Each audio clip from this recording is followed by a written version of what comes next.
But if you can come in and you say, look, we really want to honor like the history of this place and ask them questions. You've lived here for 35 years. Tell me some history and stuff. And then maybe something rings and you bring that in. And then that word travels quickly. It's neighbors, people talk. Your network is your net worth. Come listen to some of the most successful people I know share invaluable knowledge, stories, and advice in real estate, business, and beyond. This is Weiss Advice. Whether you want to take your business or personal life to the next level, look no further. Welcome back to another incredible episode of Weiss Advice Podcast. I'm your host on this journey we like to call podcast, Yona Weiss, as always. And we have another incredible guest for you, Jason Schaller, all the way from sunny Florida. Actually, where are you now? You're sitting in the airport somewhere. I am in northern Michigan right now. There you go. Yeah. Just another, a lot of water, but no salt. Or sharks. Yeah. Well, it's a big contrast, that's for sure. But it's great to have you on the show today, Jason. He's the founder of the Schaller Group and a partner in Peacock Capital, which is a real estate investment company. And I'd love to just give us a little quick, brief background before we jump into this. Yeah, sounds good, man. And thank you again for having me. And it's great to see you again, and especially when we get together to share our epic facial hair. I know there's very few people that I've had that I can actually compare, the size and color and shape of a beard. I mean, there's no one else. No, it's great. But no, thank you. The Schaller Group, I started in the end of 2017, officially in 2018. When you and I linked up, I had literally pretty much just started that company. I came from the corporate world. I worked for a private real estate company out of Ann Arbor, Michigan. At the end of my career there, we owned, I think it was close to 18,000 apartments at one point, or between owned and managed. At one point, we had 38,000 apartments between owned and managed. So a lot of multifamily. I did a lot of commercial management and property management. At one time, we used to manage shopping centers across the United States, and 21 different states. So operated all over the country when it comes to apartments. But what everybody remembered me for was design, construction, and renovations, and kind of branding and, marketing and leasing. And so when I started the Schaller Group, that's what I started to do for owners and investors of multifamily real estate, which is how we connected, because you're doing the cost segregation, and there's a lot of variables and a lot of things that go into multifamily. And so, we've stayed connected ever since. Yeah, that's awesome. And it stands out pretty clearly. I mean, anyone who follows you on LinkedIn, which if you're not yet, make sure to go and check out Jason. We'll make sure to put a link to your profile in the comments or in the show notes, I should say. But you have, you kind of stand out for a few reasons. Number one, you got this great brand that you kind of just threw out there, right? Yeah, totally. Which is this trust me. And just a picture of a big smiley rock star. And just a few things like that stand out to me. Number one, that. Number two, you play a really killer guitar. And number three, I mean, the projects that you do, I love the fact that you share the kind of not just the before and after, but even like in middle of these projects. And like you said, your background is really more in the design and the build out, the construction, and that really gives a flavor to a real estate investment property. And I mean, what's your passion behind that? I mean, when I see it, it looks more like an art than anything else. Thank you. And really for me, I feel that way. I'm passionate about multifamily. I'm passionate about housing and what I do, really, truly am. And, for me, people, when they choose to live in an apartment, that's the largest check they write each month, right? It's the largest check anybody writes is for their housing, typically. And so for me, it was kind of put into my head at an early age in the business that was the most important thing you could do, is take care of the people. And if you solve their problems, then you're going to have great customers forever. But the whole thing with me in the design and what I'm doing with the branding and everything else is that I don't just look at a building. I like an old building and I see an opportunity there. And I like to focus on telling a story around it, because there's always history. Where's the neighborhood? What's the history of the building? who's owned it, what's the family that owned it, how did this all come apart, how can you tie it to that, and then what can you do to tell a story? So when you come home from work and you've had a crappy day at work and you pull into the driveway, you're not just pulling up to the apartment building, you're pulling up to the Henry in Plant City, and Henry Plant founded Plant City, and you've got surrounding yourself, pictures of him and strawberries and all the stuff that goes along with the story. And so it just makes it more fun, and themes tell stories, and stories tell, make for great experiences. Do you find that actually like adds to the community feeling in the buildings in terms of the tenants? Yes. Oh yeah, for sure.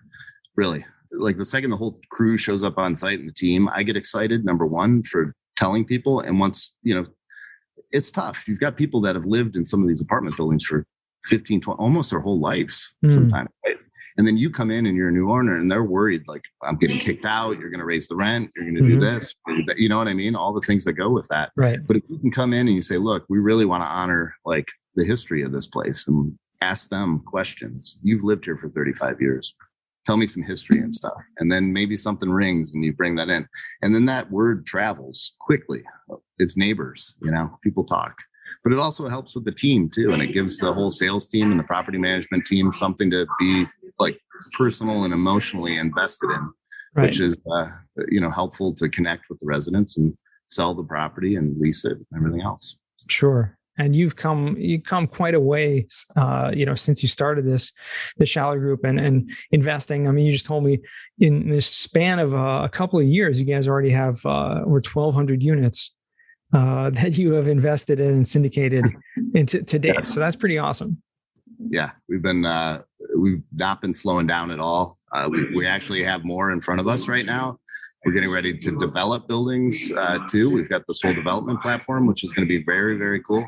But Schaller Group goes strong. I keep renovating stuff and doing more and more work with everything there. But on the investment side, which is most exciting for me because I get to work with really cool people and do some cool stuff. We're doing some amazing things and finding some really great buildings. So, amazing. And so is all this in Florida or is it all over the place? We call it Florida's Golden Triangle. I know you like this because you're a branding guy too, right? So it's really Orlando to Gainesville to Tampa. If you think of it, and probably backwards how I'm drawing it. Right. Orlando to Gainesville to Tampa. And, kind of in between the I-4 corridor. So we've got buildings there. We go right now as far west as Plant City. We've got a high concentration in downtown Orlando and just along the outskirts up into Sanford. And then we've got buildings in Ocala. We've got buildings in Gainesville. Awesome. And that really is. It's a really hot market. And what I mean by hot market, people are moving. There's a lot of population growth. There's a lot of job growth, meaning corporations, companies are moving down there as well.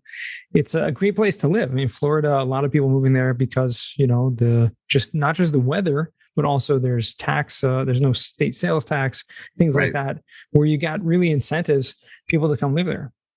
Yeah, it's a great place to do business. People are underestimating the amount of tech related jobs and things that are happening, like even in Orlando and now too, even up in Gainesville, the medical research and, with the hospital there and the university and what they're investing there. And I mean, you can't beat the good weather. So yeah, for sure. It's one reason to come there for sure. For sure. How did you come up with this Trust Me brand, this whole logo and this whole thing that's kind of taken storm? It was really by accident, but it's taken off. I had a good friend in Tampa and I had an opportunity to sit with him and take some headshots when I left the company. And so I wanted to be myself. When you work for a corporation for as many years as you do, you're yourself, but you're also kind of what the company wants you to be, right? So I just said, I'm going to come out and be who I am at this point. And when I did that, I was goofing around and just, kind of doing this and that. And I did this. And he goes, you got to see this. It's hilarious. And one thing led to another, and I put it on the hat. Now there's thousands of hats out there all over the world. I've got stickers all over the place. People just take the stickers, put them everywhere. I launched all the apparel to go with it. I've got a beer now. I've got, I'm working on some coffee that I'm doing. I've got, you name it. I'm just kind of planning everything. And my whole inspiration behind it is if you're doing all these great things and you're creating business and equity for yourself, what can you do to give back, right? So I thought this is a perfect opportunity to give back in maybe a different way. And so think of it as like, Paul Newman with a beard, right?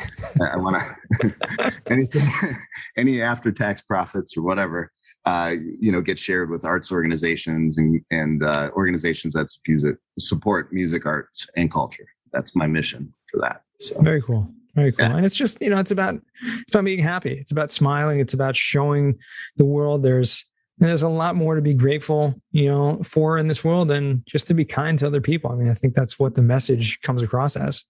That's what it is, man. Yeah. Just take some responsibility every day when you get up, just to smile and do something nice for somebody and be kind. And it makes the world a better place. That's it.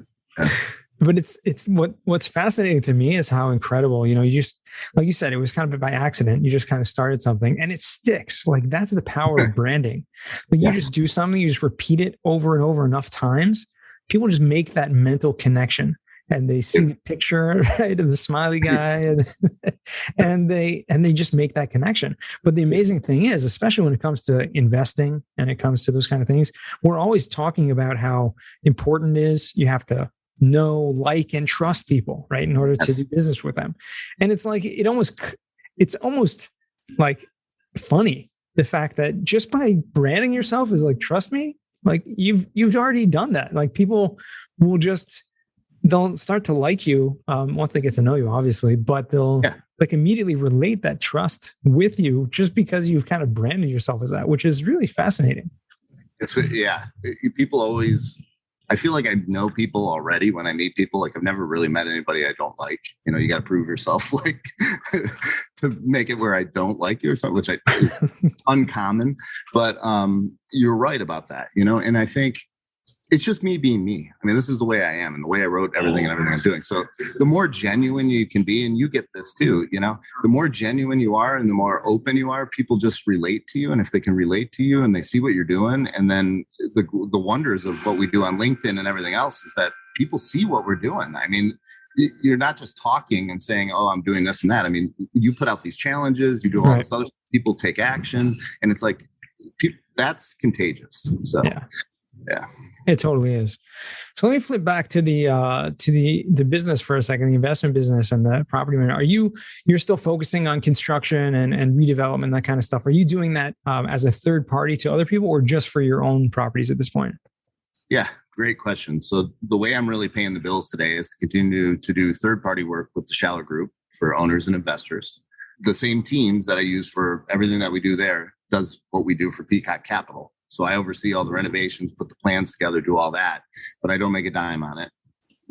That's part of our whole mission with our syndication is we don't take any fees or do anything until all of our investors are paid back in full their initial investment and their preferred return. So you have a lot of potential, a lot of equity in there and down the line. You got it, man. So I balance both, and so far it's worked out. I'm doing a ton of painting projects and branding projects and design. It's all fun. A lot of stuff on the West Coast in Tampa and St. Pete. And then I've got a ton of stuff going on with the Peacock stuff. And that's, it's generational real estate for us. So whenever we come up with some kind of cool idea for that, we're looking not just today and what we can do to sell it to somebody. We're looking like we're going to own this for the rest of our lives, and it's going to be called this. So it better be good, Yeah. Amazing. Yeah. And you really have turned a lot of these into stories, into projects, right? Maybe you can share with us like one really interesting project or one really interesting deal that you've done that's just, it has an incredible story behind it. Yeah. So, sometimes you got to create the story a little bit, but the one that I really love, which was a lot of fun to do, is a small boutique building in St. Petersburg. If you're ever in St. Petersburg off 4th Street North and you're at 41st and 4th Street North, there's a building called Leland Garden of the Detroit Hotel. Wow. So now take this a step further. And I'm thinking about like snowbirds and coming to Florida, right? And this building was built in 1965. So I'm thinking, okay, I'm imagining like people I know from where I grew up hopping into a Cadillac, right? And cruising down I-75 into Florida so they can come hang out, and get a sunburn and everything else. So what I did is I went back to Detroit roots, and the founder of Cadillac is Leland. And so what I did is I designed this whole building around a 1965 Cadillac DeVille and named it Leland Garden. And so the front landscaping in front of it. Looks like the grill on a 65 Cadillac. We did the like chevron symbol like you see on Cadillac. We did some crests like you see on the, build and the crest on the front, and just, theme the whole thing and told that story and put a whole story plaque together because, literally Babe Ruth used to hang out in St. Petersburg, FDR, all these guys, they all used to hang at the Detroit Hotel, and like there's old pictures with their Cadillacs pulled up in front of the place. So it just makes for a fun story. So that's a good one. I've got a lot of other ones, but that one's just fun. That's one that stands out. Definitely. No, that's fun. I mean, it's incredible how you can just take an apartment building, right, and turn it into a story and turn it into a historical, kind of landmark. Yeah. When people come to St. Petersburg, like they'll be taking pictures in front of your apartment building, right? That gives it a great brand name, Literally. Yeah. Yeah. It's I don't know. It's just too much fun doing that stuff. That's cool. It keeps life interesting. No, it does. And obviously it kind of feeds into your creative talent that you like to kind of have that historical aspect to it, that story behind it, and create something beautiful. I mean, it's a beautiful building, and obviously everything that goes into it creates that feeling. Oh, totally, man. Yeah. Yeah. Awesome. Very cool. Well, I'd love to kind of transition now into what we call the final four. So these are 4 questions that we ask to all of our guests, and love to hear what you have to say about these. So the first question for you is, what's the worst job that you ever had? Okay. I can answer that very quickly. Bank teller. I took a summer job as a bank teller, and it was the worst job I ever had. I used to do roofing jobs where I'd work 14-hour days and carry shingles onto roofs and stuff, come home, feel energized. I went to that job and I never felt more tired in my entire life. And I could never count correctly for whatever reason. My drawer never balanced. I was always off by 42 cents or something like that. And I had to have the assistant manager come help me every day. It was just like, I don't know, something about it was not good. Standing in one place all day and just doing transactions is not the job you ever want me to be doing. That was my worst job.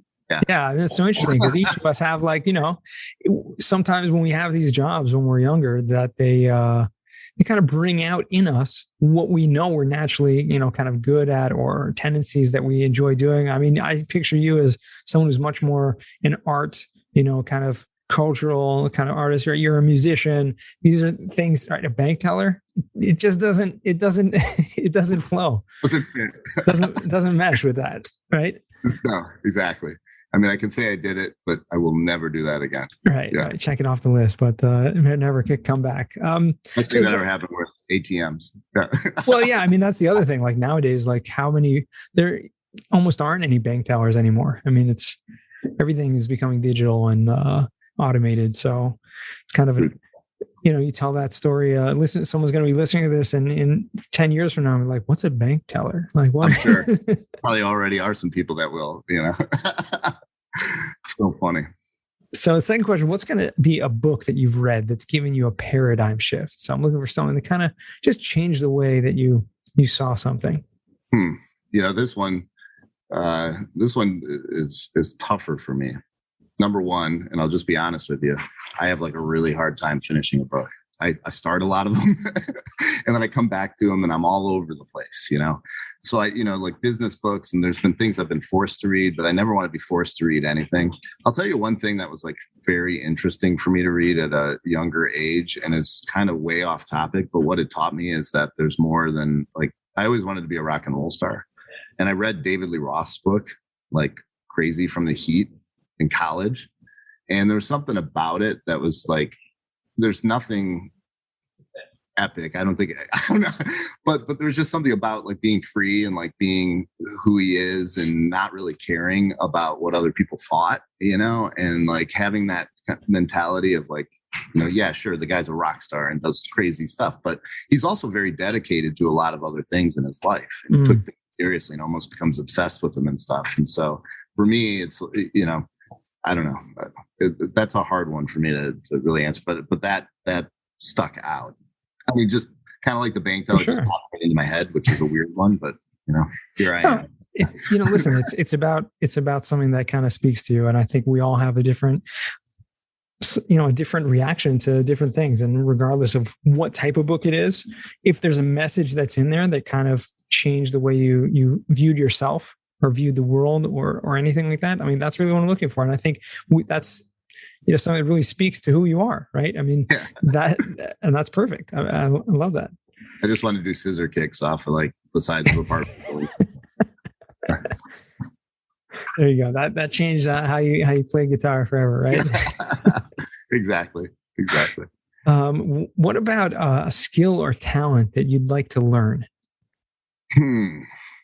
Skill, anything. Yeah, I know. I'm thinking, man. Like, I'm always going out and trying stuff, but what am I not very good at? I mean, it might be fun to learn how to dance. There you go. You wouldn't be the first person who mentioned that on the show. Maybe learning cost segregation would be. That's relatively easy. Oh, it is because I know you. Yeah. That's good.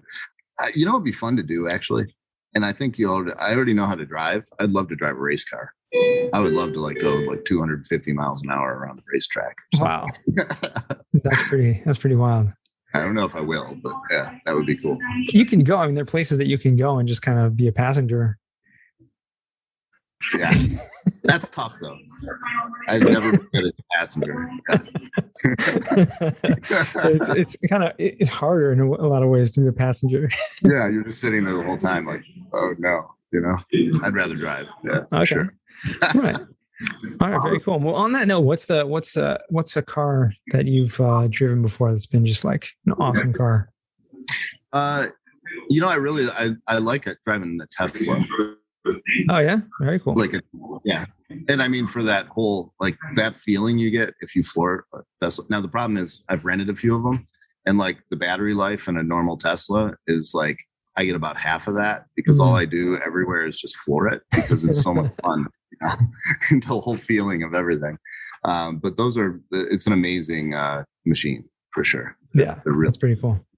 Yeah, they are amazing. I've only been in one a couple of times, but it's been that feeling of just taking off, right? Yeah. Like a rocket. Yeah, Seriously. Exactly. Yeah. So fourth and final question for you is going to be what does success mean to you? To me, I think it means number one, happiness, right? It means that you're not stressing out about anything that everybody stresses out about, money, your relationships, and things that I don't know. Money's one thing, but you know what? You gotta be happy. You just gotta be happy. And if you're doing the right thing, if you can be successful, meaning that you're doing what you love and you're being yourself and you're able to pay your bills and live and make people smile as a result of that, that's the ultimate success. You know? You don't need much else, quite honestly. That's very true. There's so much truth to that. I mean, I think I asked this question, what does it mean to you? Everyone has a different answer, right? Obviously. But what I find fascinating is that there are very few people that really focus on money, right? That's the definition of success. Obviously, to have that kind of cushion that you don't have to worry about money. I mean, I think that's why a lot of us are working so that we can take care of our families, we can take care of ourselves. But in the end of the day, that's, I think most mature people get to that point at some stage in their life, or they're just starting out that, the whole time they realize that's not what it's about, right? It's all about being happy. It's about finding what the meaning in your life. And to everyone that's different, but that's kind of common denominator. No, what's funny, man, is I'll say this. I actually like getting older. I feel every day, I'm less stressed about the things that used to drive me nuts, right? I feel I can, if money became an issue, I feel okay, I understand how I can make it now. And I can hustle and go do what I have to do that. So I'm not worried about that, Right. I'm just, it's every day you feel a little bit smarter about the world and you just kind of sit back and let the other stuff roll off because it's not that big of a deal. Nothing's really that big of a deal. It's true. It gives you age, kind of wisdom comes with age, right? And just the life experiences that we all experience. So if there's anyone out there who's listening to this that is still, relatively young, take it from us. Those of us with the white beards, the white hair in our beards, right? As my father always likes to say, I deserve every single one of those. I earned them. They're all stories. Yeah. It's so good. But yeah, I mean, it's pretty things that don't matter, if something's not going to matter to you in 10 years from now, then there's no reason to be kind of worried about it right now. That's kind of my philosophy. Yeah, exactly, man. I don't know. You're so much fun to watch and see everything that you're doing, because you're always so positive about stuff, and you're always inspiring other people and putting forth so much energy into just giving other people success. And, there's a lot to be said about that. So I can relate to you in that respect in many ways, and I admire it. And I really, I appreciate the fact that you brought me on to your podcast. I'm honored to be here. So thank you. Pleasure. No, it's been a lot of fun. I appreciate you taking the time out. We'll end it off with, where can our listeners find you or reach out to you if they choose to? Definitely LinkedIn, where, they can definitely find me there. You can find me through the Schaller Group, or you can find me just Jason Schaller. My website's thechallergroup.com. And I'm on Instagram and, that stuff too. But LinkedIn's our jam. I think I like that best. Yeah, for sure. Okay. So, to our listeners, thanks for joining. We'll make sure to put all that stuff in the show notes if you want to connect with Jason further. And I appreciate you taking the time out to spend with us today, Jason, and also to our audience, you guys listening. Thanks for listening all the way to the end. And remember, the best advice comes only when you ask. Real quick, I have one question for you. Did you like this episode? If you did, I want to ask you a huge favor. See, the biggest thing that helps this podcast grow and that will spread this message to the whole world is that if you leave a review, a rating, and subscribe to the podcast. What that does is it basically tells the platforms that this podcast is out on is that you like my stuff and I'm doing something right. So take a few seconds out of your day, hit that subscribe button, leave a rating or review. I would be extremely grateful.